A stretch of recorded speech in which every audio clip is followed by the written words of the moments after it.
If there's one thing that this movie should teach us, if we ever find ourselves in any type of apocalypse, so long as we got a dog, we'll be okay. Which means I'd be screwed, because I don't have a dog, unfortunately.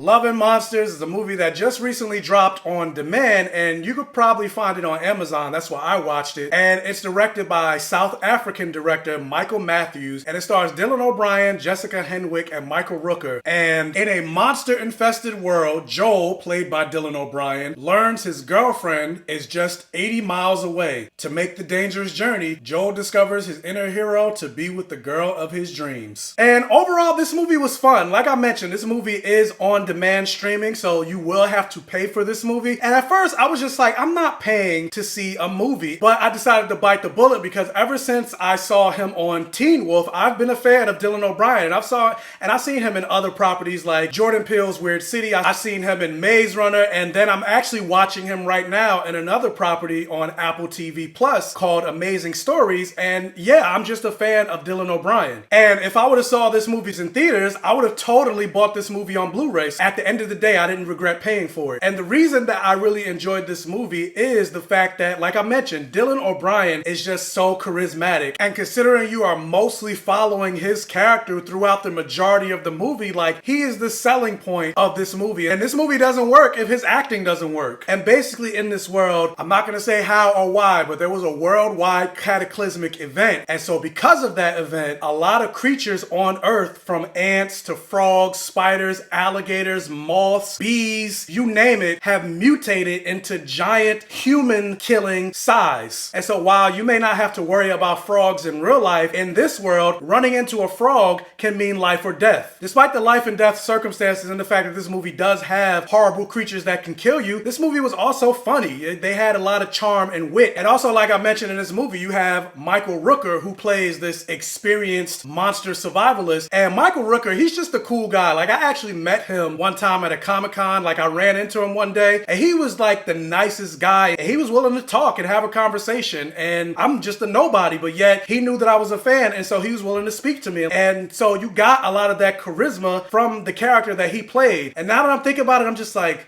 man, why didn't I get a picture?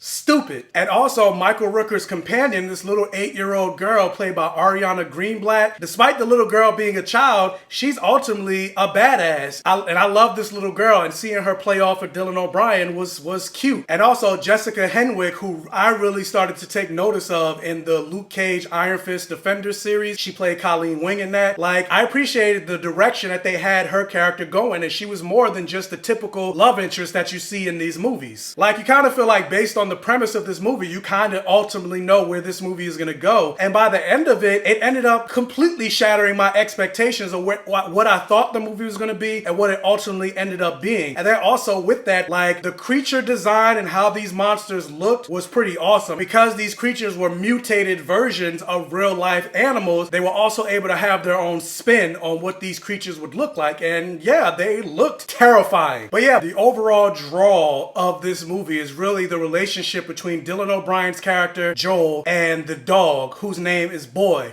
Which actually kind of reminds me of, I don't know if you guys are gamers, but if you play God of War 4, how Kratos' son, he will always say, boy. But yeah, like, their relationship added a lot to this movie in the sense that, like, you have a dog. What do dogs constantly do when they see a threat? They bark, and sometimes you can't, like, you're in a situation where you have to remain completely still, and so you can't have a dog barking. And so they were very creative where they were able to increase the level of tension and threat to the fact that this dog was there, and they also made the dog an asset as well as a liability. And I just thought that was really smart to play off of that. But yeah, overall, like I said, I really enjoyed this movie. I would totally watch this movie again. And I'm actually hoping that based on this world that we've seen, based on how this movie ended, I would love for this movie to get a sequel. And so yeah, I would say for me, Love and Monsters is definitely a blockbuster. I don't know if you guys are fans of Teen Wolf or anything like that, but every time I do see Dylan O'Brien, and despite the fact that I am a Dylan O'Brien fan, I do get a little salty in the fact that they never made the relationship between him and Derek canon. And I know if you guys never watched Teen Wolf, you don't know what I'm talking about, but just Google #Steric. But then they just went nowhere with it. That gets me upset. But anyway, the question is, have you guys seen Love and Monsters? Would you be interested in checking it out? What did you think about it if you did see it? Let me know down in the comment section below. Also, if you can, hit that thumbs up button and like this video to really help out the channel. If this is one of your first time checking out one of my videos, please check out the other videos on my channel. And if you like what you see, please subscribe for more and hit that bell notification button so you're alerted every single time I post a new video. Later on tonight, I will be going live for the very first time here on YouTube at 8 p.m. Eastern Standard Time. And I will be doing my full recap of episode 10 of Lovecraft Country Full Circle. So please be sure to be here to check that out. But also tell your friends, families, and neighbors about my channel